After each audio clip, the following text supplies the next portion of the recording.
Hey everybody, how's it going? It's your man here, Gatorade5, and I am back for another installment of my Let's Play Pokemon Apathy. And today, you guys, we're going to be continuing on. We're going to be saving Pyra, I believe, from, she's just been stuck in the ceiling for like 3 days while I haven't decided to record. That's something I have to touch on real quick. I'm sorry for not uploading for the past 2 days. School's a bitch, and I hate it. And I just wish I could just record more. So I'm sorry about that. I don't know. Let me tell you something real quick. I have this writing thing. I have this like group project I'm supposed to do in writing, but it's online school. And nobody wants to do anything except me. I'm the only one who actually like cares and wants to get a good grade on this. So my group just refuses to work on anything. From what I know, at least none of us have been in contact with each other. And we all get the same grade, so I'm either gonna have to carry or it just sucks basically. And this is what I've been spending my time doing. Well, I actually have a midterm tomorrow night for computer science, so well, not tomorrow night, I could take it Friday too, but I'm probably gonna take it Thursday because I don't like doing stuff on Friday. I don't know why, I just don't. Anyways, let's take a look at our team. First up, we have Rutabaga, level 40 Persian, holding the Silk Scarf with Echoed Voice, Return, Power Gem, and Bite. We've got Cathode, our Rotom Mo as of the moment, level 39 with Thunderbolt, Shadow Ball, Volt Switch, and Leaf Storm. We've got Meringue. Oh, the Rotom was holding the magnet, if you didn't notice. Meringue, level 39, Clefable, with Wake Up Slap, Play Rough, Echoed Voice, and Metronome. And we have Boolean, our level 37 Porygon 2, holding the Eviolite, with Recover, Psybeam, Signal Beam, and Ice Beam. Recover, Psybeam, Signal Beam, and Ice Beam. Jeez, we got a lot of beam moves. We're also the lowest leveled, so I guess we'll switch you up front. I don't think we had you up front initially because I think because there were wild Pokemon in the attic and we had to run. Anyways, let's continue on. Let's get Pyra, but first let's get the berries, because why not? Anyways, alright. Let's go ahead and save Pyra, because, you know, that has to happen. Also, I hope you guys enjoyed RP gaming on the past 2 episodes, because it was fun recording it. I really enjoyed it. But I don't know. I don't normally do CoCom, and I really enjoyed it. So maybe we'll do some more of that in the future if you guys enjoyed that as well. Let me know in the comments if you guys enjoyed the CoCom of the past 2 episodes. Anyways, all right, I'm gonna tie this around your waist to pull. Then you push yourself up at the same time. Heave two. Okay. Well, thank you for the help.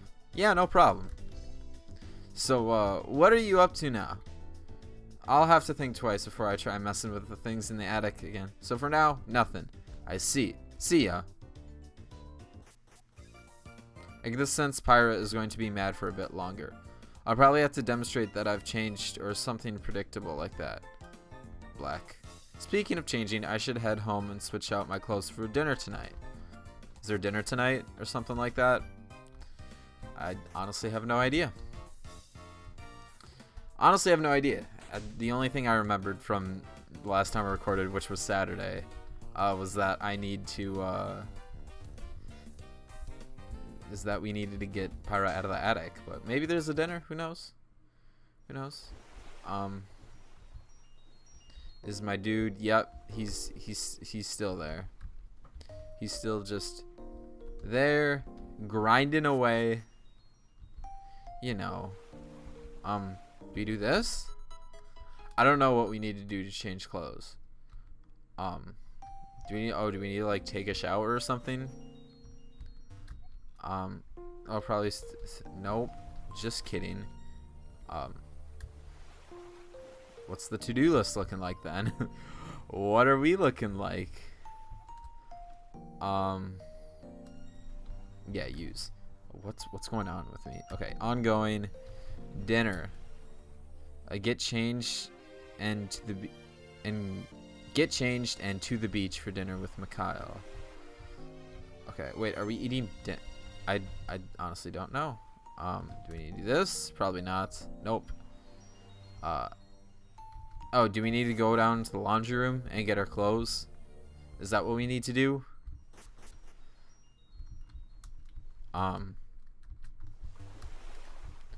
No. Are we just done? Oh. Thanks. Ooh, we got to carrying level 40. Sweet. Sweet. So we get even more. You get even more color. Even more color. All right. No. What? Do we actually have to go? I don't know. Also, I just bugged the sound into full-on Shy Guy Beach, which is amazing. Where are the clothes? Like, am I just blind? I probably am. Do you have to do this? This? I don't think it's a stretch.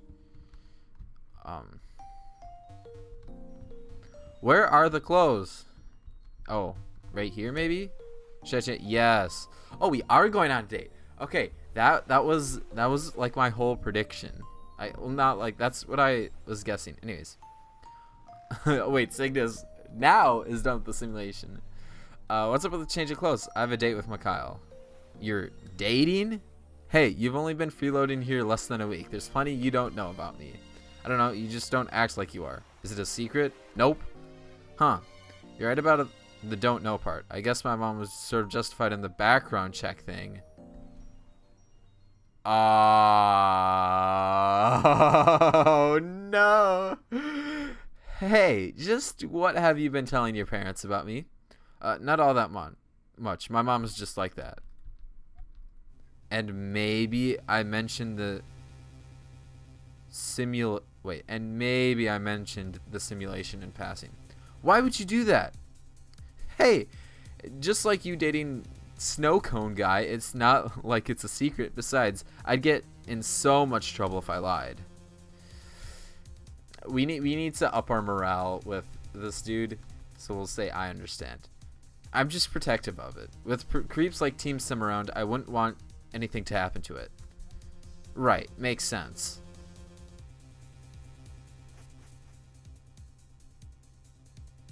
What's going on? It's fine. It's all probably nothing. I don't need to worry. There's never any point in worrying. Well, one prediction was right in that Mikhail and her are dating. And my second prediction is that she has some there were some odd things that she did in the past. We saw that with Aquila or Akela, I don't remember. I think it was Aquila. Anyways, let's go talk to you. There we go. Here for a snow cone? No, I'm here for dinner. Fair enough. I hope you're ready for San to get in all the food you eat. Oh, I am? What is this? That's so odd. What? I want you to have this. The Cosmic Tear. Thanks. Why are you still wearing your... What is toque? Well, I can't exactly detach my toes. What? No, your toque. Your stupidly tall chef hat. Are you even a chef ranked high enough to wear one that big? I'll have you know I've perfected the delicate culinary art of pouring berry syrup on ice chips. Yeah, well, I'm just glad you're not serving it for dinner this time. Yikes. My contract selling snow cones in Serendipity Bay is going to expire soon. So you've mentioned. I thought we agreed whether you stay or go. Wait, I thought we agreed whether you stay or go isn't an issue. Shop kid. Here's the romantic candle you ordered, Snow Cone Guy. Shop kid. It isn't just the long distance thing. Yikes. Hey, I spent a whole $5 on that cheese. Yikes. Have I done something wrong? Are you in love with someone else now? Do your parents forbid us from dating because I'm unworthy? Whoa. No. It's not like that. I just feel like I need to explain something important. And so... Oh, ha. Teacher and snow cone guy sitting in a tree. Kissing. Yikes. Wait. Well, son, this seems like a good place to shake out our incredibly sandy towels. But Dad, want the sand getting to our faces? That's easy to avoid, son. All you have to do is put your back to the wind so the sand will blow away from you. Wow, you're the smartest this person ever, Dad. Haha, I know, son. What I'm trying to say is that my job... Yikes. Jesus Christ, what's going on here? Alright, this seems like a good spot for you to do your bagpiping practice. Okay, Mom. Now let's see what else your music book recommends. You need to build up your embouchure.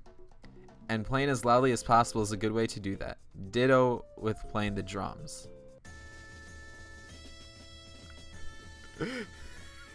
I love that you just have some random... like the classic Celtic bagpipe just... Jeez, that's so good. If I didn't have all this existential dread inside me right now, I'd find this hilarious. Nadia, my job. What? I can't hear you. Nadia, yes, I'm not really a snow cone salesman. I work for the government. What? Wait, are we about to figure out what happened? What Nadia's going? What happens with Nadia? Wait, what? I'm with law enforcement. They planted me here because we noticed a pattern of activity related to Team Sim in the area. Shopkid's brother.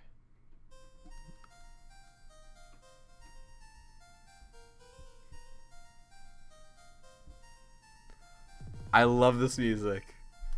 I'm pretty sure this is the one that RPE said was Earthbound music. It's insane. I believe he goes by Aquila, but yes, we received a tip that something suspicious was going on in his house, and sure enough, when we checked the hydro bills, they were through the roof. Wait, so were us, Pyra, and the other brother, the Aquila? Wait, that doesn't make sense that Aquila's the brother. I would always assume that Aquila would be a girl's name, but I guess it's the guy's name. And clearly, that means that Aquila is his brother that is now with Team Sin. We checked the hydro bills, they were through the roof. At first we thought he was just a drug dealer or something. Ooh. We have 3 important people. But the truth turned out to be far more sinister, or sinister as it was. Stop that. Right, sorry. The truth was that they were observing space, observing celestial objects that were close to or had entered the planet's atmosphere. And one of those dropped here. With Aquila gone, though, there's no reason for me to stay. Because I blew his cover. Yes, that was a bit of a problem at first, but while he was out of town, I managed to steal a hard drive and swap it for a dummy one. Okay, point being, I wanted to tell you the truth because I know you have this weird thing about Team Sim that makes you all panicky. They'll be back. They're going to come back for the hard drive, Michael. They'll turn Serendipity Bay upside down to find it. They won't play nice this time. We need to... Whoa. I get the sense that you're projecting a bit here. I've seen it before, Michael. When I stole the VR equipment... Wait. What? No. Look, we need to evacuate the town, okay? Pyra, I need to talk to Pyra. What is going on? What is going on? I don't know what's going on, but this is crazy. So let's just pause for a second. So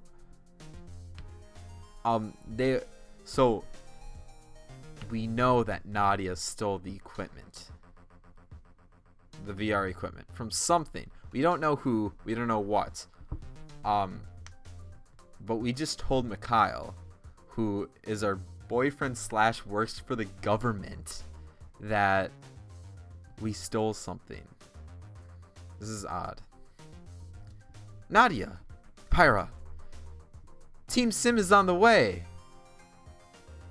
Wait. Huh? I thought you didn't tell Nadia. I didn't. Tell me what? My mom called me and she said she got the background check on you done. She said that she was coming to pick me up right away. And the VR equipment you stole from Team Sim. So Nadia stole the VR equipment from Team Sim, and Mikhail also stole a hard drive, technically from Team Sim. So I guess that means Mikhail and Nadia are now on the only team. No, this is exactly why I asked you to keep it quiet. And Pyra, Mikhail said he has something else that belongs to Team Sim, something I know they'll come for as well. We need to get everyone out of town, or at least hidden away, or something. I'll send out a message to the adults. Nadia, you take care of Cygnus, as well as Thomas this time.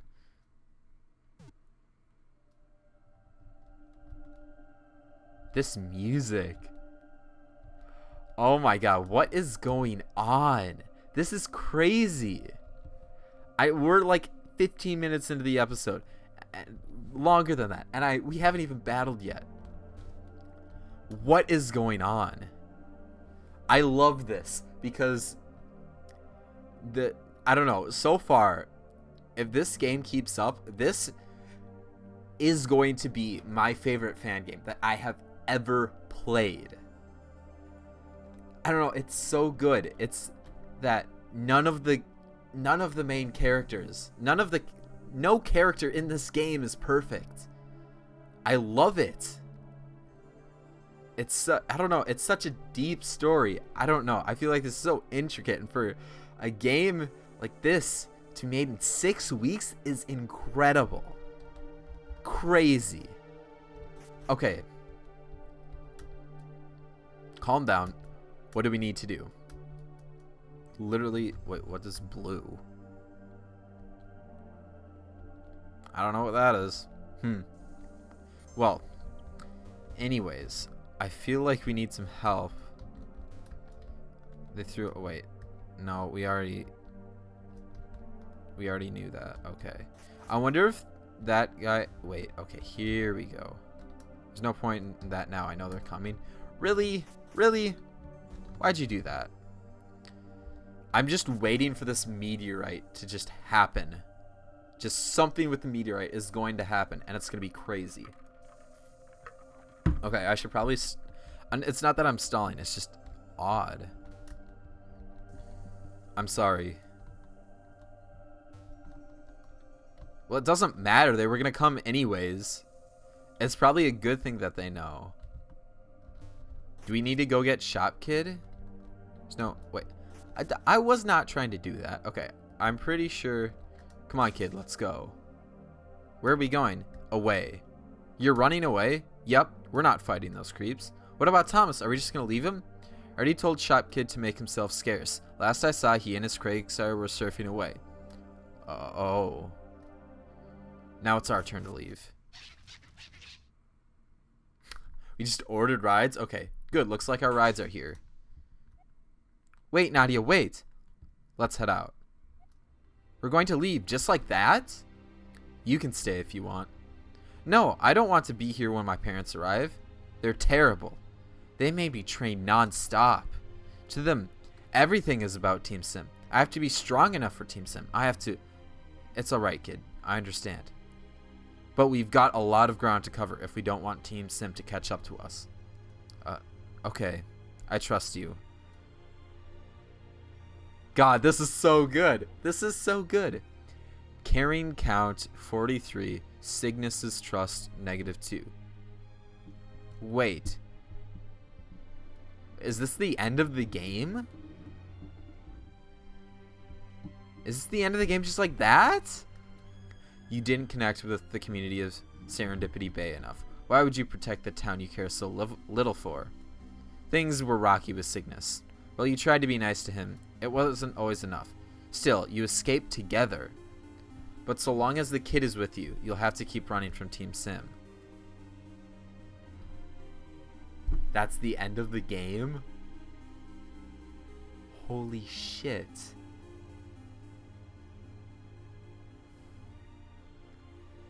I did not expect that. I did not expect that at all. That's crazy. What?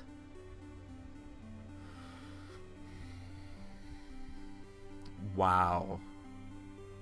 That's crazy. Okay. This might be me being selfish, but I want more. I want there to be a sequel to this game. Also, I don't know if on the page there's like multiple endings. I'm not sure. But this game. Oh, that's what I was going to say.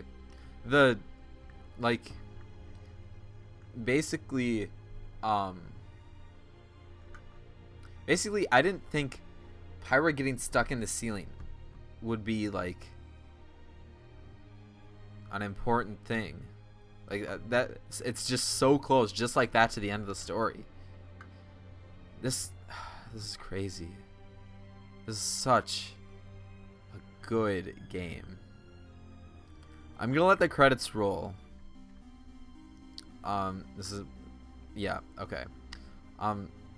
First Winter Jam. Be sure to check out the other entries. Mandatory map made by Otter Flufflord. Just like that. It's over and done with. Just like that.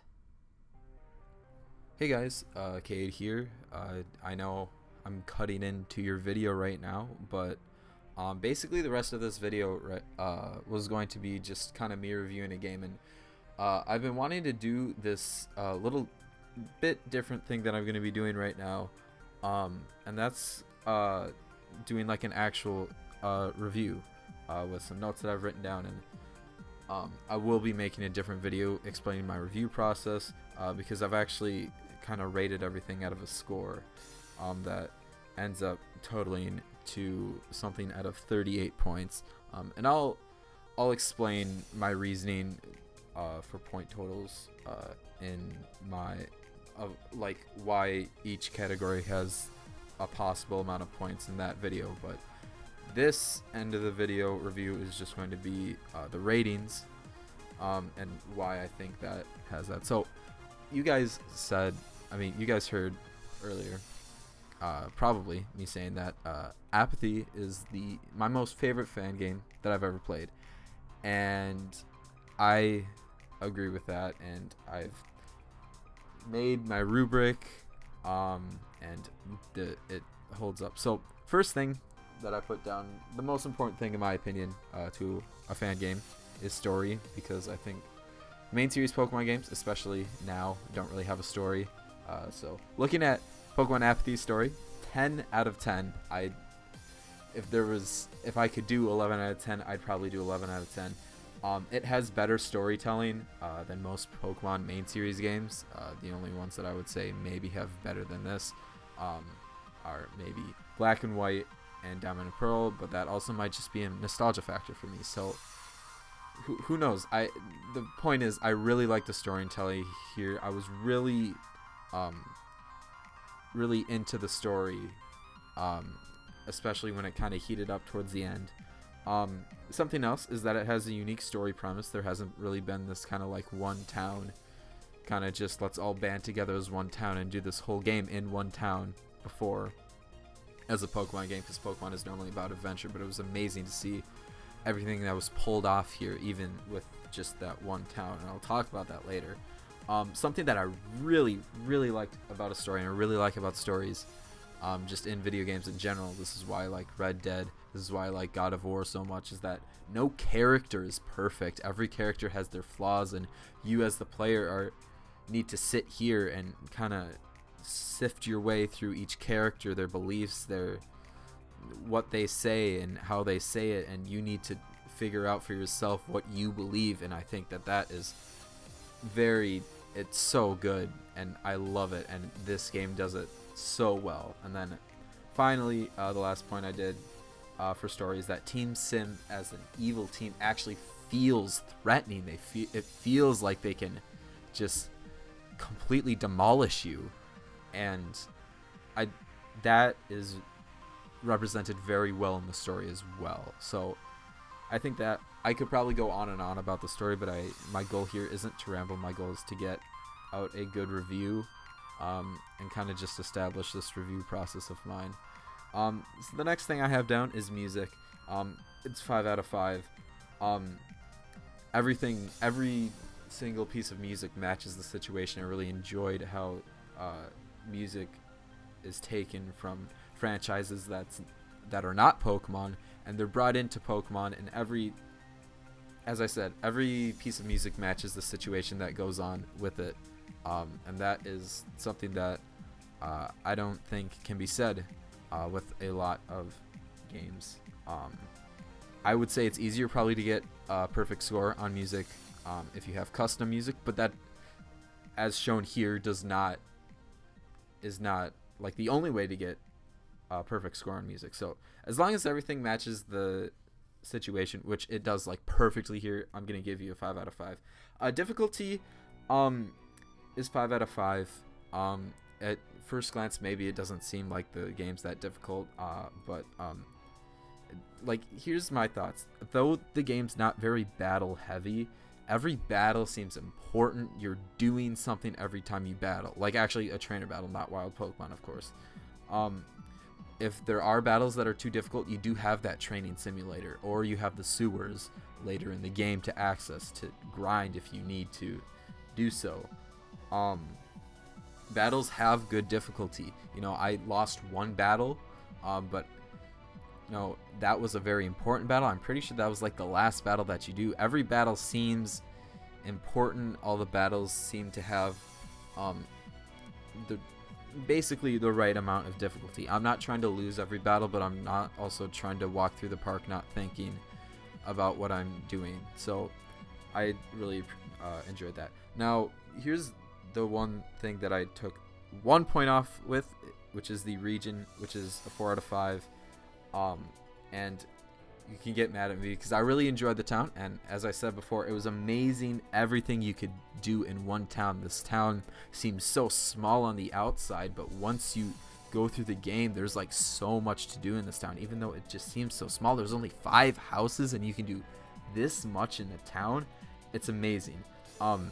Though you built this town, you built up the story so well, I was expecting by the end of the game that I was going to be able to leave the town and maybe take on Team Sim or do something else, and I understand what you were going for, this one town feel, but you just built up my expectations so much that I wanted to do more, and I was kind of let down, but not too much, because obviously the whole region kind of area that you were in was so amazing to begin with. Anyways, next up is Pokemon Selection 5 out of 5. And I know that really people might not agree with this, but I really like games where you have a very the Pokemon are restricted. I think that's very unique, and I really like that. I did that in Hunter and Raymond. I'm not going to ramble on about Hunter and Raymond. The reason I like Pokemon restriction so much is that you can, as the game creator, you can plan the battles around each Pokemon that the player has, and that was done very well here. In my opinion, the battles may have been too easy for a different set of Pokemon, might have been too difficult for another set of Pokemon, but for this specific set of 4 Pokemon that you had, it was perfect and it worked well. The next up is visuals, which is a 5 out of 5. Again, with music, there's a lot of different ways to get a 5 out of 5 on this. One of the things with the visuals that I really enjoyed was the slowly, getting the screen getting more, saturated. Saturated seems like it has a negative connotation in this sense, but saturation is kind of probably the correct word to use. I would say the screen gets warmer, the screen gets more colorized, and I really liked that, how you did that as the game went on with the more with all the extra happiness that you got, and I really enjoyed that. And something else is that all the designs, they were simple, but that's not it. Simple designs just normally might not get a good score, but really the whole visual thing is, does the world feel alive? And the world does feel alive. You have all these little animations here and there just to make the world feel alive. And as somebody who, I feel like my worlds, when I create games, they don't feel alive, they don't feel like that good. I really can appreciate a game that has a world that feels alive, and that was done very well here.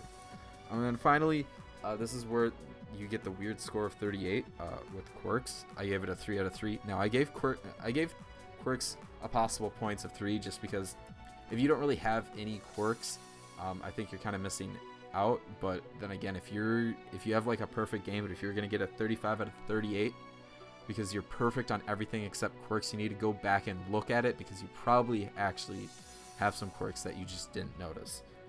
There were so many quirks in this game, and quirks, I guess by meaning quirks, is just something different, just like a little breath of fresh air that's put into a Pokemon game to make it feel different from other, just your average generic Fangame or Pokemon game. And this was done really well. You have the training simulator, which is something that is obviously more or less a grinding area, but it was a different idea.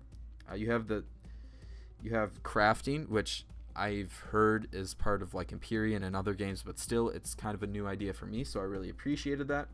Again, like the screen warming and like the happiness scale, your morale with Cygnus, I think those little things that aren't in every Pokemon game was that. So with all those points tallied out, I've been keeping track. There was only 1 point that I took off, so we get a total score of 37 out of 38 for this game, 97%. And like, what can I say? This game was so good. Again, if I could give this story at 11 out of 10, I definitely would, and it would be a perfect game, 100%. So this, I think, sets an insanely difficult high bar for future Game Jam games that people will be creating. So thank you so much for making the game, ECAT, and I hope that I continue to play your games, because they are amazing, and I really do mean that when I say this game is better than some Pokemon games. It definitely was, and it was only, what, 5 hours long? Amazing. Anyways, I'm going to stop rambling because I've been rambling for too long. Anyways, but with that, if you guys enjoyed today's video, or episode, I guess this is still technically an episode, make sure to punch that like button, and of course subscribe if you guys have not. Make sure to follow me on Twitch and Twitter, because I tweet out when I'm uploading videos, when I'm going live on Twitch and whatnot. But with that, you guys, I'm gonna get up out. This is Caterade5 signing out. Thanks for watching, everybody, and have yourselves a good day.